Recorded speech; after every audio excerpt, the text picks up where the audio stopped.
Welcome there, wrestling fans, to another episode of Pro Wrestling Tonight. I'm your host, John Bullerton. With me in the studio for a very first time episode, a tag team, and not just a tag team, the tag team of the Midwest, Tom Heisman, Matt Creed, the tag team known as Youth Gone Wild. Guys, thank you for being part of the studio show. We've been talking a long time about having you guys here, and now you are finally here. And so, the big question on everyone's mind, October 3rd, you guys have Jacob and Joey Gotch, the Gotch Brothers. We're going to be doing our huge debut event for Chicagoland Championship Wrestling. For the fans at home who always want to know, you guys broke up a long time ago, and now you're back together. What formed you guys back as a team? I'd say it was probably around end of 2018, October, November. Tom had messaged me. We both went our separate ways as of 2014 when Pro Championship Wrestling decided to run its course. We both had pretty successful singles careers. And Tom had just messaged me out of the blue asking if I'd like to get the band back together and if we'd go out and just see what magic can happen again, with Youth Gone Wild. And my immediate answer was yes.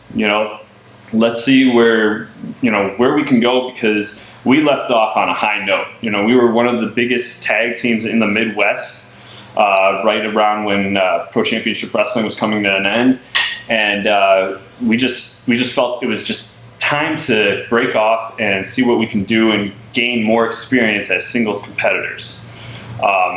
But that's basically how we got back into it. As of 2019, we had our first match, and the charisma was still there. We still had everything. And you guys actually had a pretty successful run as single competitors as well, too. So outside of being very successful over the years as a tag team, you guys have both held gold as single competition, competitors. And I remember first meeting Tom was way back in the ARW event when I first ever saw him wrestle. And I remember everybody kept saying, hey, you've seen You've Gone Wild. And I was like, I've heard about the tag team, never had a chance to really see them until I started watching a lot of your guys' highlights. And of course, imagine you guys have PCW and other companies. So with October 3rd coming up, you guys have Joey and Jacob Gotch. How are you guys planning your match against two very well-established amateur wrestlers who turn pro wrestlers? They throw a lot of suplexes. They're known for being strong as oxes. How are you guys training for that? I mean, I know you guys always come with a battle plan. To be honest with you, training? The whole amateur wrestling thing, that's great, but with our experience and all that we've learned, I mean, I've been in the ring with, the Rock and Roll Express, Juventud Guerrera, among many others. I mean, Tom's been in the ring with James Storm, and countless others. So, as tag team, I mean, we've been through a lot of tag teams, and as far as I see it, the amateur, it's great, but it comes down to experience in this business that really matters. Because, I mean, after all, with the amateur style, you can suplex us, you can try to stretch us, and that's what they've been saying. They're going to try to stretch us, but can they fly? Can they run? Can they move the way that we move? So you're going to try to counter their strength with your speed. Exactly. Not only that, but I mean, we know the ins and outs of that ring. The big thing too is you got to remember in amateur wrestling, you go, if I remember correctly, I never did amateur, never cared for it. He's more of a hockey player than he was a wrestler. I was good, yeah. But if I remember correctly, in amateur, you got a time limit between rounds. Yes. You don't got that in a ring. No, you don't. You got 3 sets of ropes, 4 sets of pipes, and a canvas, and you go till the other person can't kick out. We don't got time limits. Also, the thing too, amateur wrestling didn't have team competitions where it came to 2 guys versus 2 guys. It's usually one-on-one. You know, and you guys have been very, what's the term I guess I could use, perfectionists when it came to your double team moves, the way you guys actually really work as a cohesive team. There's a lot of tag teams in wrestling. You see a guy who will tag in, he'll do only a certain set of moves and he tags out. And you guys are constantly working together. You're constantly trying to let the other guy off and getting with his. With us, you don't see the generic tag move where it's, this guy's going to give a drop toe hold, the other guy's going to hit the rope and drop an elbow on the guy's back. Well, it gets the job done, but if you can, if that's what they think you're going to throw in there, you're telegraphing it. No. You don't know our offense. You don't know what we bring to the table, so we're not going to give away what we're going to do to you. We're going to make you think.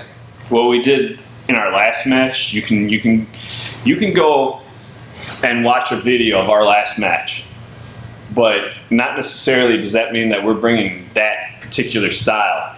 You know, if we were high flying, maybe we'll be ground and pound this time. You know, if we were ground and pound, maybe we'll be working on submissions. We're always trying to evolve our game, and we're always trying to bring new tag moves in, and we're always practicing this stuff. So, when we go out there, we don't want to be just another tag team. You guys are more of a thinking man's tag team. Right. We want to think outside of the box and, make the fans' jaws drop, when they see something. We're not going to be predictable. Yeah. Plain and simple. And that's the best way to go into battle. You're not letting your opponent know what you're doing. We're not going in half-cocked, and we're not going in predictable. Yeah. Smart. Very smart. Now, you guys have had a long history as a tag team together. What were some of your guys' favorite matches as a team and against the different opponents that you had over the years? I mean, I would have to say our first actual tag team that we figured out there was chemistry would have been the Chicago Homewreckers, Johnny Mack and Eric Marks. Yeah, back in PCW. I would agree. I think that we were just talking about it earlier. Our first tag team championships at Dream Night back in 2010. We faced the Homewreckers, 2 out of 3 falls match, getting both pins back to back. Yeah. There was a lot of chemistry there between, not just between us as a tag team, but between both tag teams, And the match just went off without a hitch. I'd also say probably Leon Tatum and Aaron Cruz. I think that they were another group, Simmons Inc. Back in the PCW days that I was kind of fond of working. Yeah, Team Nemesis with GPA and Jared Priest. Yeah. That was a good rivalry. I didn't mind the I really wish we could have had faced the original Victoria's Secret, but we got a new Victoria's Secret that we faced back in 2014, and that match was one of my favorites still. So still one of the matches that people talk about in Chicago area for tag wrestling. So, oh yeah, absolutely. Was there, with all the tag teams that are going on now, not only across the United States, but the Midwest has really a hotbed of tag team wrestling, which is really impressive because everything's about the Midwest being just CM Punk and Colt Cabana, but look at all the wrestlers that we have, and the East Coast and West Coast got their talent, but I think of tag team wrestling outside of the South, the Midwest has probably the best abundance of talent that works as a real tag team. Is there any guys outside of the Gotch Brothers that you guys are looking to work against or have your matches up against? I know we've been chasing these 2 little young pricks for a while, the modern day sharpshooters, Max Blaylock and James Creed. Hey, don't soil any relation, Matt? No, none whatsoever. I was about to say if there was, I'm still going to slap him around. Go ahead. It's just a matter of getting my hands on the little prick. But other than that, I can't really think of any other tag teams. I've heard of the Thieves of Greatness. I've actually been on shows where they weren't tagging, but they were in singles competition. Now that I think about it, team that's dodged us a couple times, the Hellbillies. Yeah. Jay Cross and Backwoods. Yeah, they're both extremely talented duo as well. Yeah, the modern day sharpshooters, yeah, it might be a pretty good match coming up for Chicagoland. You guys been talking about. I know there's been a lot of companies been wanting to book that match, and ARW almost had it. They almost had it. Then COVID came. Yes. COVID saved those kids. Ooh, did it save them? So, with both you guys forming up as a tag team, when was the moment that you guys knew, like, this is going to really work, and this is going to become something, John?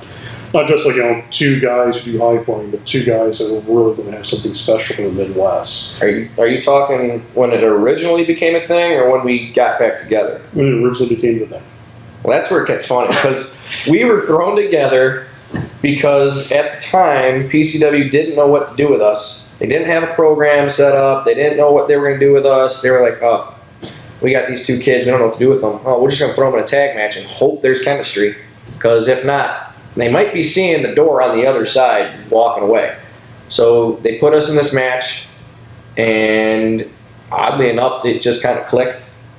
We had never, before that, we had never spoken to each other. We'd never really been in a match together. At other opposite ends of the locker room. I think the only time we actually spoke was Dream Night 7 when you rolled me up in a schoolboy in a six-man tag. Yeah, that was pretty much it. I mean, that was the only time we ever spoke. That was the only time we actually, wrestled each other. Yeah. And then pretty much the only thing that we would say is like hi and bye to each other in the locker room. Yeah. It's complete just polar opposites in personality. Yeah. And then all of a sudden it was just. I mean, I remember I was standing out there talking to Rion Skills and Whiplash, and Rick Rocket comes in and goes, "Come with me, come to the back," and here Rick Knight, sitting there with this look on his face like, oh, like you're gonna get fired or something, Was it with or without the cigarette in tow? Without. Okay. And I remember he's sitting in the locker room, and I'm like, oh no, what he doing? Is he blaming me for something? And they're like, oh, we want we don't know what to do with you guys. Well, when they put us out there, the only top spot that we called was the rocker spot. It's a simple double hip toss and an elbow drop, and I asked him, can you kip up? He said, yeah. We kipped up at the same time, and I mean, it worked. I went to the locker room, Rick pulled me aside and said, that just got match of the night, and I was kind of blown away, and from that moment on, I mean, the phone calls kept becoming a little bit more and more frequent. Yeah. So. Now, what were some of the other companies you guys wrestled for outside of PCW? I mean, as a tag team. Galley, NAPW, Fusion, PWX. Yeah. Man, there's a lot that. So long ago too. Was it was still NAPW before Rock and Randy left, right? It became PPW. Yes. Okay. Yes. And then we never got the chance to work for Rock and Randy's PPW. I don't think so. No. Yeah, no. And there was the company up in Minnesota. Oh, Minnesota. Yeah, it's kind of became one of your favorite states. I mean that with sarcasm, of course. Because every time I've ever talked to you, you're like, well, I'm talking about this Minnesota story, and it never ends in good. Like, you very seldom ever have a happy story about Minnesota. You want that $5,000 fine? No. Okay. we'll keep it there. I like it, Tommy. I just don't want to bury you out back. Anyway, so outside of wrestling for these different companies, you guys also have had your singles careers have done very well. Starting with you, Matt, what year you broke into the business, and on top of it, who were some of your big influences? I broke in 2007, around September, and so obviously Owen Hart, yeah, biggest influence. I started watching. I mean, gosh, I mean. Back when I started understanding things was probably when I was 5, but I was probably seated there, way before that. And I mean, I grew up watching, Hulk Hogan and Macho Man Randy Savage and stuff. But yeah, Owen definitely, struck that this is what I want to do. His life, inside and outside of the ring. It's just inspired me. And then, you got Shawn Michaels, obviously. I was a big fan of Dean Malenko. Him and Eddie Guerrero had one of the best feuds ever. You go back to the ECW days when him and Eddie had that 2 out of 3 falls. Yeah. So to this day holds up against anything that's on television. But yeah, 2007 is when I got my start. I just wanted to do it, so I randomly looked up a wrestling company out here, and Pro Championship Wrestling was the first one that popped up, so I gave them a call and went and met Jay Phoenix, who was a trainer at the time out there, and just fell in love with it. And since then, been working hard at it, and it's paid off. Yeah, you've done very well too, extremely well. Tom, now you're an interesting story because you actually was originally a hockey player before you went on to becoming a professional wrestler. What was that kind of transcending from one sport to another? Was there any difficulty of because hockey is an extremely physical sport, and he was a physical style player, so it should have been kind of like I did hand-in-hand. For 12 years before I started professional wrestling. I did ice hockey. I started that when I was in kindergarten, and I was actually trained by Rocky Shagnaw, who then played for the Toronto Maple Leafs out in.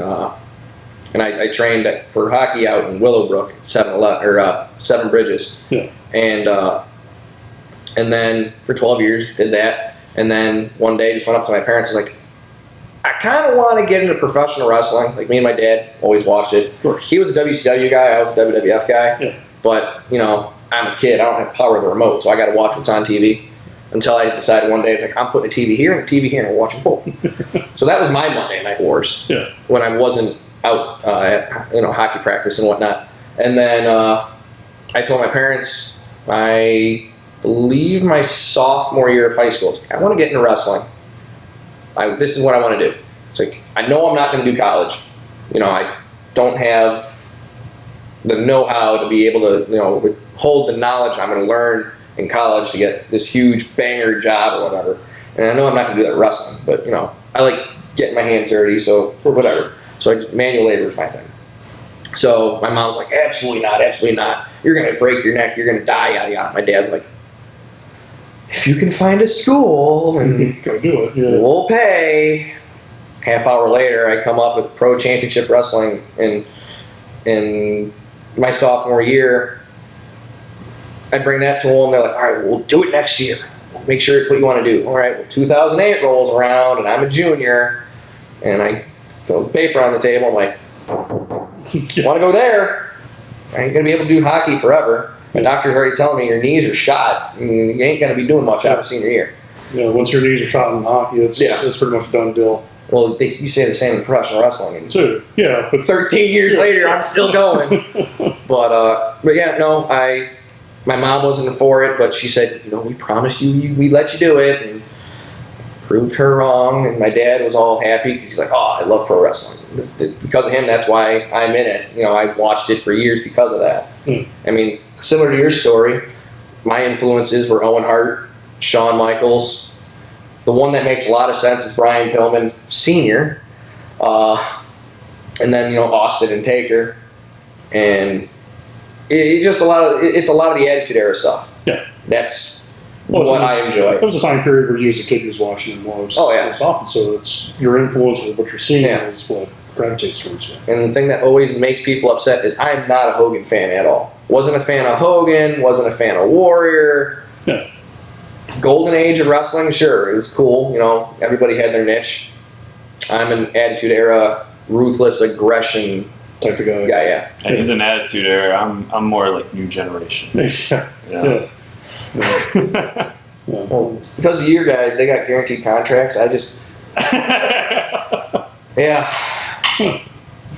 So, what has been your guys' top 5 favorite matches as a tag team that you have been a part of that has really stood out?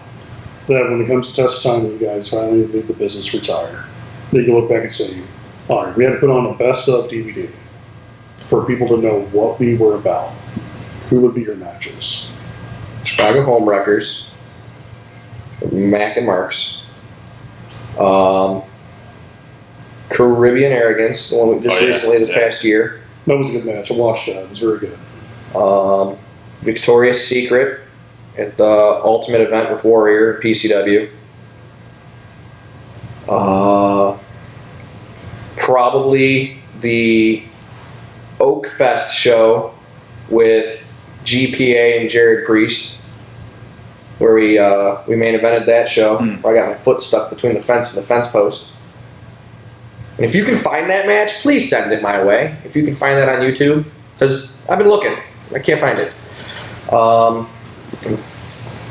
5 would probably be, and you might disagree, but it was us and Gen Pop. Oh, Summit. Yeah. Yeah, no, I'd probably put that up there. Yeah. I mean, that was. I mean, we did a lot in that match, so. I mean, that's my 5. What's your 5, Matt? I'd probably go with the same. Although, like I said, I was a big fan of Leon Tatum and Aaron Cruz when they were with Simmons Inc. So I'd probably throw that one into the mix. And I'd probably, if I remember right, it was PCW's September Slam event. I think it was like 2012 or something like that. Like I'd go with that match in particular. But I mean, yeah, everything else you named was pretty much spot on. Nice. Yeah. So, outside of this, Tom is taking a look at these wonderful tag team belts. Of course, coming up in 2021, we will have the Chris Martinez Memorial Cup Tag League Tournament. You guys are actually the number 1 seed in that tournament, since you guys have, Breaking barriers here, huh? breaking barriers. First tag team on the show, first tag seat. Well, so with the little list of tag teams that are planning to be part of this huge cup event, how will you guys, and in the perspective as being a professional athlete, but also as a professional wrestler, how do you guys prepare for knowing that you have 3 matches ahead of you, and each one of those matches could be something different or a different form of style? I think the best thing with tag team wrestling is you can always give your partner a break. So realistically, with a tournament style matchup, I mean, we don't have to both be in that ring at all times. One guy can stand outside of the ring and just make saves. We can work off of that. The big thing too is while that person's on the outside of the ring catching a breather, I know I do it and I know you do it. I don't know. I ain't seen a lot of other tag teams that like visually analyze what's going on while that match is happening. But I know if at some point, you're getting beat down and it gets to the point where I'm getting tagged back in, I'm changing the entire pace of that match. Right. Yeah. Right. So, I mean, my favorite saying is there's casualties in war. You never know what you're going to get, and you don't know what's going to happen 5 minutes from now, nonetheless 5 seconds from now. That's very true. So sometimes you just have to go in without a plan. Sometimes you can look, okay, we know we got the Gotch Brothers. Maybe they're our first team that we're facing that night, right? So we know we got them. We know what we can do with them. But what if somebody gets injured? What if something happens, and we can't go off? So it's just basically, it could come down to luck. It could come down to experience. For it sure. could, you just never know what can It's happen. also the unpredictable thing of a tournament that you might think the number 2 seed, for example, is going to go over and destroy their competition, and then the upset victory happens. Right. And all of a sudden, the people who weren't planning to, have your game plan set is now totally out the window. So that's the interesting thing about having these tag tournaments coming up is you have like a dream team put together for a very first time ever. mm-hmm. Being part of the tournament versus an established team that has been doing this for over 10 years. Mm-hmm. So it's always that unpredictable atmosphere. It's the most cliche thing ever, and we keep going back to our home trained fed. with PCW, but the one thing that they always instilled in us was expect the unexpected, and that's exactly what tag team wrestling is. Absolutely. So, with getting near our closing of the show here, do you guys have any shout outs? Anybody you want to give special thanks over the years? Anybody that, I know not too long ago there was a video posted. You spent a little time with old Joliet, and Matt kind of came to your aid on that one. Still pissed about the car. Hey, it happens. So it was a good car. You put the Jeep in my name. All right, fine. Good, because I already did it. Okay. Yeah, that was a lonely, boring stay. But, I'm out. And you know what? I'm going to say one thing. Mama Gotch, I'm glad you reproduced those boys. We're going to slap them around. They're going to learn really, really, really quick what great-great-great-granddad Frank couldn't teach them. Wrestling's a tough business. Sometimes you're going to get dropped on your head, and I hope you can pick yourself up again, because we're going to put you right back down. Ladies and gentlemen, strong words from Youth Gone Wild, Matt Creed, Tom Heisman. Head us up on www.chicagolandchampionshipwrestling.com. Huge event, October 3rd. Be there.